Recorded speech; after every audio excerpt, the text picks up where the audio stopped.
성부와 성자와 성령의 이름으로 아멘. 말씀은 바로 내 곁에 있고 내 입에 있고 내 마음에 있다. 주님, 성령의 빛으로 저희 눈을 여시어 주님의 길을 보게 하시고 저희 귀를 여시어 생명의 말씀을 듣게 하소서. 아멘. 성부와 성자와 성령의 이름으로 아멘.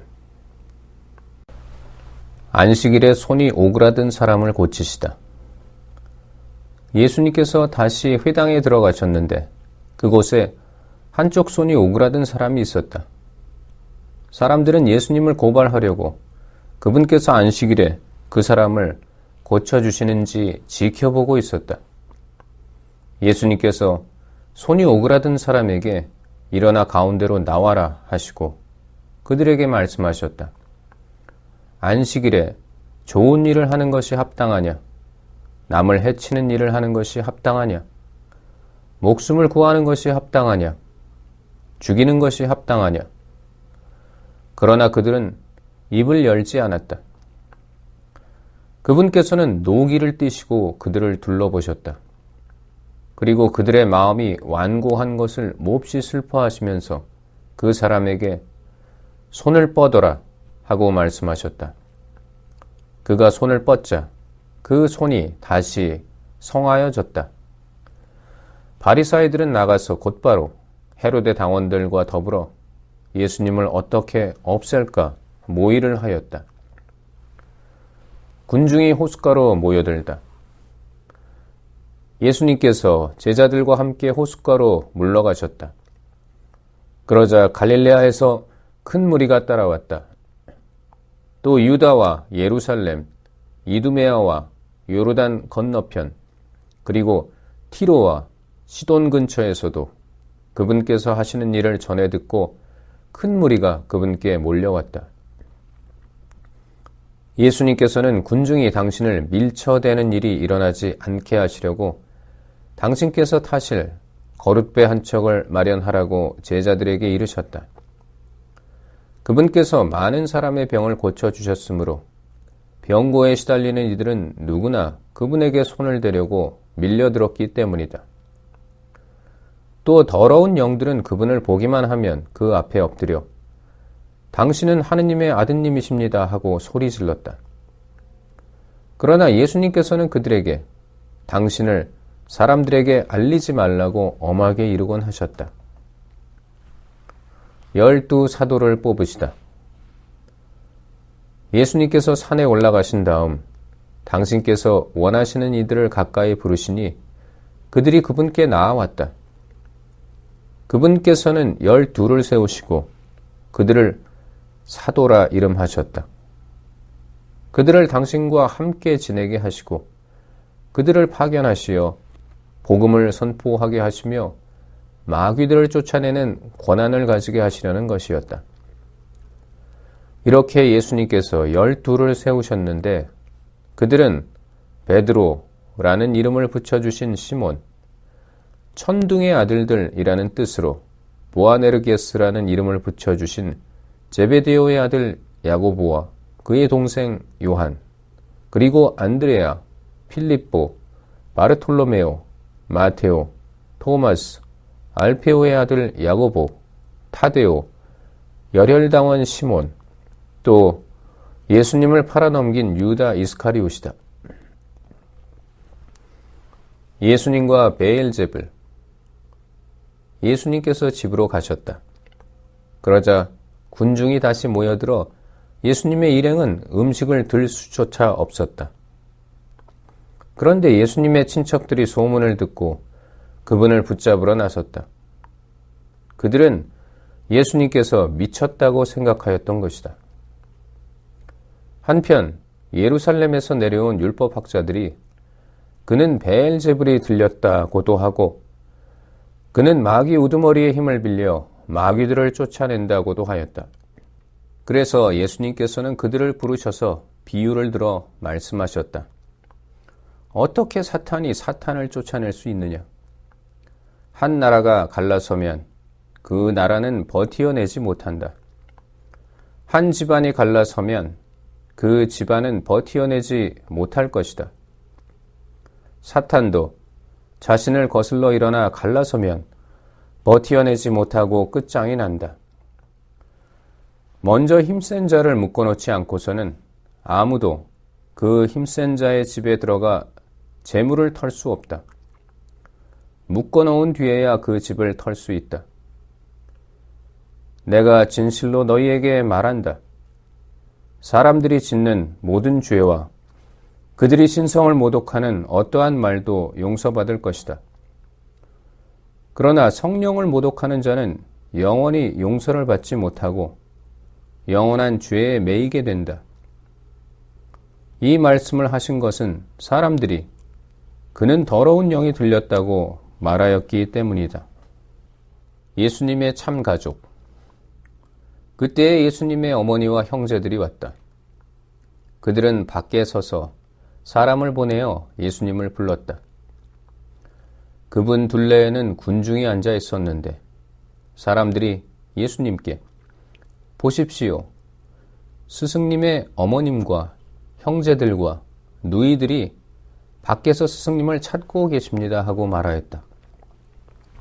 그러자 예수님께서 그들에게 누가 내 어머니고 내 형제들이냐 하고 반문하셨다. 그리고 당신 주위에 앉은 사람들을 둘러보시며 이르셨다. 이들이 내 어머니고 내 형제들이다. 하느님의 뜻을 실행하는 사람이 바로 내 형제요, 누이요, 어머니다. 씨 뿌리는 사람의 비유. 예수님께서 다시 호숫가에서 가르치기 시작하셨다. 너무 많은 군중이 모여들어 그분께서는 호수에 있는 배에 올라앉으시고 군중은 모두 호숫가 무태 그대로 있었다. 예수님께서 그들에게 많은 것을 비유로 가르치셨다. 그렇게 가르치시면서 말씀하셨다. 자, 들어보아라. 씨 뿌리는 사람이 씨를 뿌리러 나갔다. 그가 씨를 뿌리는데 어떤 것은 길에 떨어져 새들이 와서 먹어버렸다. 어떤 것은 흙이 많지 않은 돌밭에 떨어졌다.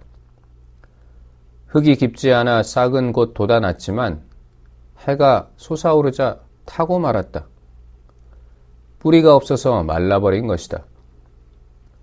또 어떤 것은 가시덤불 속에 떨어졌는데 가시덤불이 자라면서 숨을 막아버려 열매를 맺지 못하였다. 그러나 어떤 것들은 좋은 땅에 떨어져 싹이 나고 자라서 열매를 맺었다. 그리하여 어떤 것은 30배, 어떤 것은 60배, 어떤 것은 100배의 열매를 맺었다. 예수님께서는 이어서 말씀하셨다. 들을 귀 있는 사람은 들어라. 비유로 말씀하신 이유. 예수님께서 혼자 계실 때 그분 둘레에 있던 이들이 12제자와 함께 와서 비유들의 뜻을 물었다. 예수님께서 그들에게 대답하셨다. 너희에게는 하느님 나라의 신비가 주어졌지만 저 바깥 사람들에게는 모든 것이 그저 비유로만 다가간다. 보고 또 보아도 알아보지 못하고 듣고 또 들어도 깨닫지 못하여 저들이 돌아와 용서받는 일이 없게 하려는 것이다. 씨 뿌리는 사람의 비유를 설명하시다. 예수님께서 또 그들에게 말씀하셨다. 너희는 이 비유를 알아듣지 못하겠느냐? 그러면서 어떻게 모든 비유를 깨달을 수 있겠느냐? 씨 뿌리는 사람은 실상 말씀을 뿌리는 것이다. 말씀이 길에 뿌려지는 것은 이러한 사람들을 두고 하는 말이다. 그들이 말씀을 들으면 곧바로 사탄이 와서 그들 안에 뿌려진 말씀을 앗아가 버린다. 그리고 말씀이 돌밭에 뿌려지는 것은 이러한 사람들이다. 그들은 말씀을 들으면 곧 기쁘게 받는다. 그러나 그들에게 뿌리가 없어서 오래가지 못한다. 그래서 말씀 때문에 환난이나 박해가 일어나면 곧 걸려 넘어지고 만다. 말씀이 가시덤불 속에 뿌려지는 것은 또 다른 사람들이다. 이들은 말씀을 듣기는 하지만 세상 걱정과 재물의 유혹과 그 밖에 여러 가지 욕심이 들어가 그 말씀의 숨을 막아버려 열매를 맺지 못한다. 그러나 말씀이 좋은 땅에 뿌려진 것은 이러한 사람들이다. 그들은 말씀을 듣고 받아들여 어떤 이는 30배, 어떤 이는 60배, 어떤 이는 100배의 열매를 맺는다. 등불의 비유. 예수님께서 또 그들에게 말씀하셨다. 누가 등불을 가져다가 함지 속이나 침상 밑에 놓겠느냐? 등경 위에 놓지 않느냐? 숨겨진 것도 드러나기 마련이고 감추어진 것도 드러나게 되어 있다. 누구든지 들을 귀가 있거든 들어라. 예수님께서 다시 그들에게 말씀하셨다. 너희는 새겨 들어라. 너희가 되어서 주는 만큼 되어서 받고 거기에 더 보태어 받을 것이다.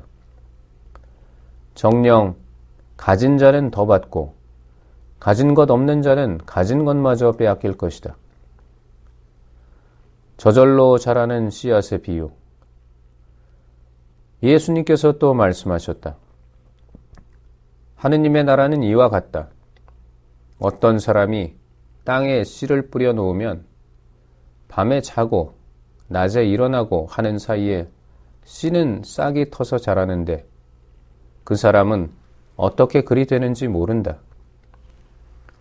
땅이 저절로 열매를 맺게 하는데 처음에는 줄기가, 다음에는 이삭이 나오고 그 다음에는 이삭에 나달이 연근다.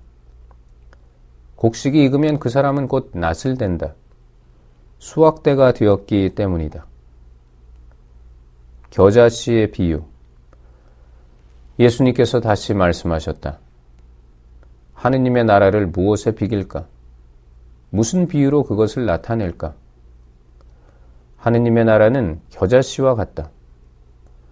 땅에 뿌릴 때에는 세상의 어떤 씨앗보다도 작다.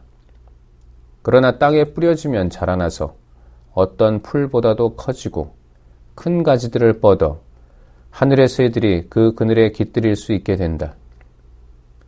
비유를 들어 가르치시다. 예수님께서는 그들이 알아들을 수 있을 정도로 이처럼 많은 비유로 말씀을 하셨다. 비유를 들지 않고는 그들에게 말씀하지 않으셨다.